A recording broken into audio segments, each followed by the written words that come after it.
This is Dayna Himot, and you are listening to Met Radio, the student voice of Metropolitan State University of Denver, Colorado. It's day 2 at Denver Comic-Con, and I'm about to speak with... My name is Matt Strackbein.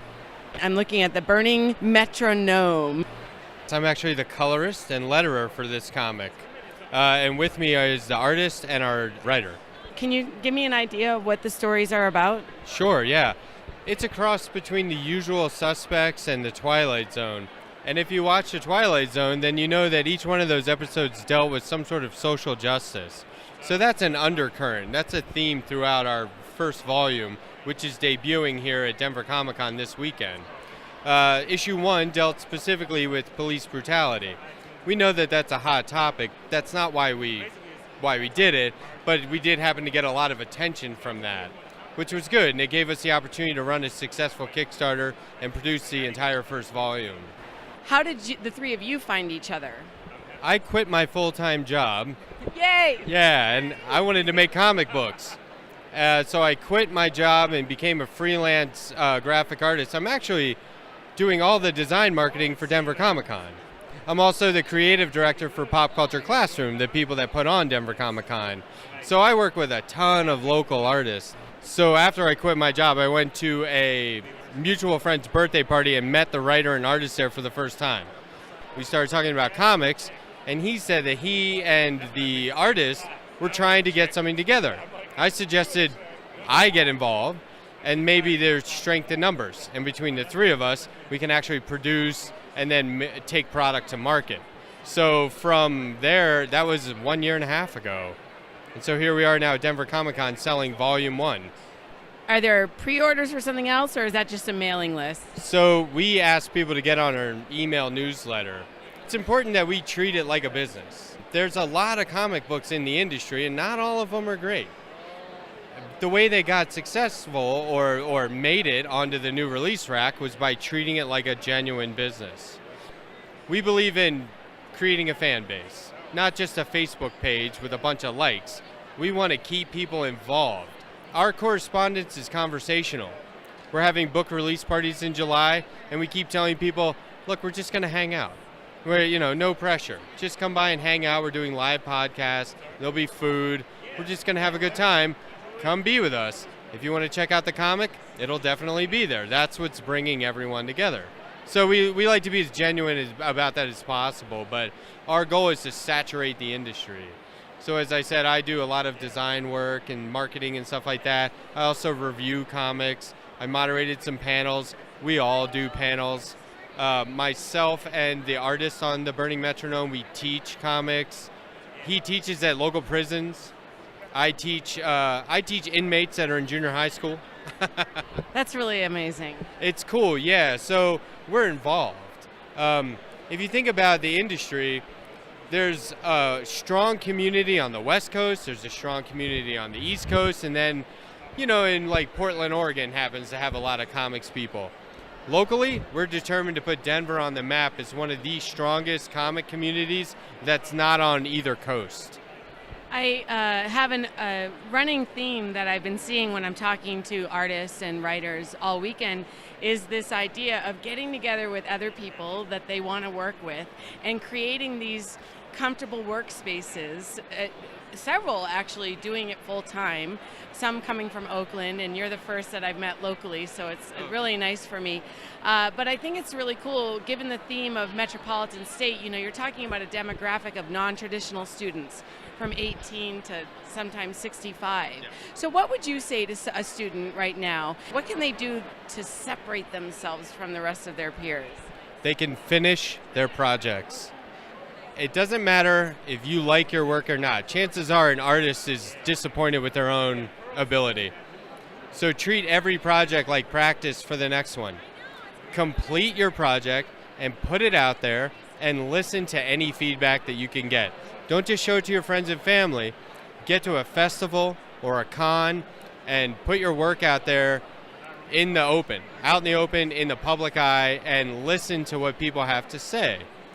You know that every time you produce, you're gonna give it your best effort, but don't fizzle out. We know a lot of artists who are like, oh, eventually I'll finish that project.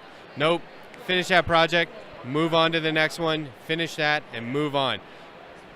Finish, not perfect. That's our motto.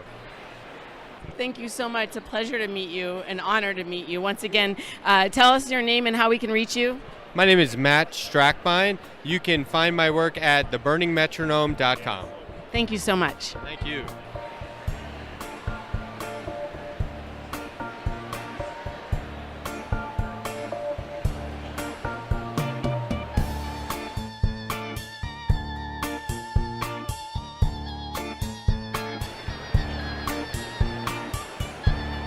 This is DJ Dayna Himot. You're listening to Met Radio, the student voice of Metropolitan State University of Denver, Colorado. Alan Brooks from the Burning Metronome. I understand that you guys met at a mutual friend's birthday party? Yeah, this comic book artist, Scorpio Steele. He had a birthday party, and then me and Matt started talking, and we were deciding, we just kind of clicked. And we decided about what kinds of things we could do together in comics and stuff like that. You know, I just spoke at Metro State like 2 months ago. I spoke for the philosophy department. They had it was called Voices, I think, and it was like how to advocate for voices. And I did like a 20-minute presentation. It was a lot of fun. I really liked it. Now you are the writer. Rod Serling is definitely a big influence because he used the Twilight Zone to talk about just social ills like social justice. He talked about racism, sexism, war, and he was intentional. Like that is what he was interested in talking about before he created the Twilight Zone. And because he got censored so much, he started hiding these messages in the Twilight Zone. And I know this just from watching his speeches and listening to some of his interviews. And I think about like in our present sort of political climate. Yeah, exactly.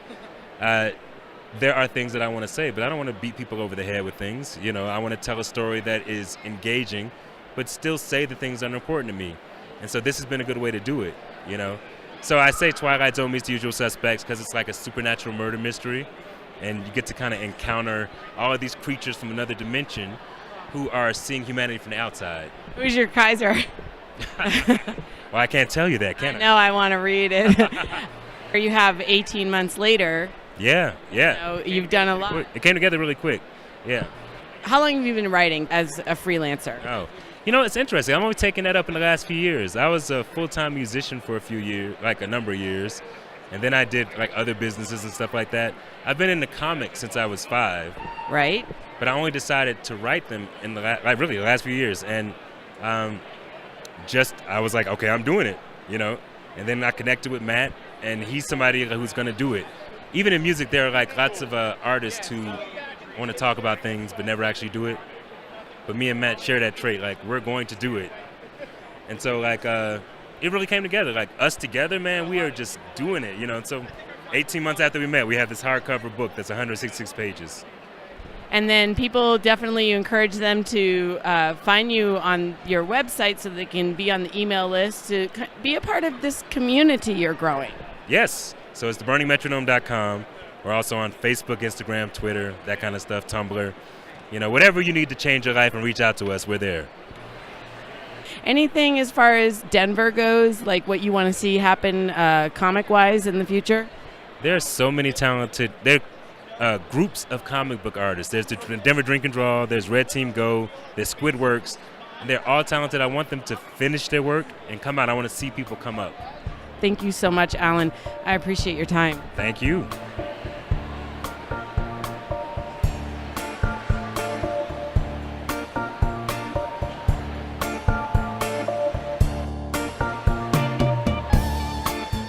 And this is Dayna Himot, DJ Dayna Himot, Met Radio, the student voice of Metropolitan State University of Denver. I am hitting up the final of the trio of the Burning Metronome, and I'm speaking with Dion Harris, and you are the illustrator. Yeah, I did all the pencils and inks for the book, but we actually had a fourth guy, Kevin Karen, who did the layouts for the last 2 issues of the book. So. How's it been for you this weekend being here with these guys that you've worked so hard on this project with? It's been great. I mean, it's just been like the end of a long journey, and man, we like grinded it out and got it finished. So we're all feeling pretty good about the final product. Yeah, in 18 months. Yeah, 18. Man, when you say it out loud, it's like, whoa. It's a lot of work. It sounds like you guys, at least, you're doers. You get the job done. Oh yeah. I'm like pretty slow as far as like drawing goes. That's actually why we had to get another guy to do the layouts.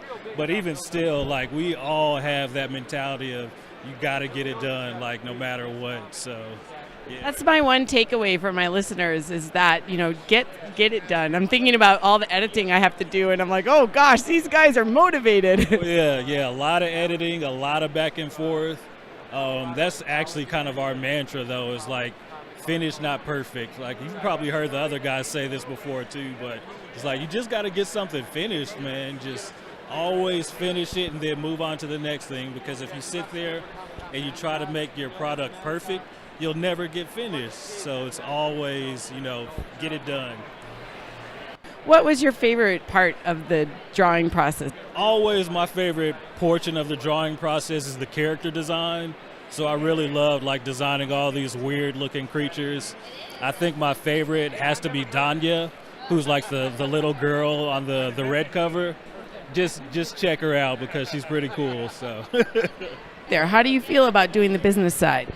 As far as the business side, like I'm mainly like a kind of a freelance, so I kind of run the gamut as far as like the business side goes. Like sometimes I get commission work, sometimes it's like not for profit and just for some guy that really needs something done and we're friends, so I'll kind of give him the homie discount and hook him up. So it's all over the place for me. I mean, these two guys, Alan and Matt, are like the business-minded part of the duo. So I think you're a part of a great team.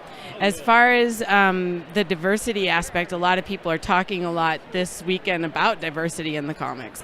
What do you think is necessary for people who are maybe feeling oppressed or not, like marginalized? How do they get out there and push their work if they are scared to do crowdfunding? Maybe they don't know.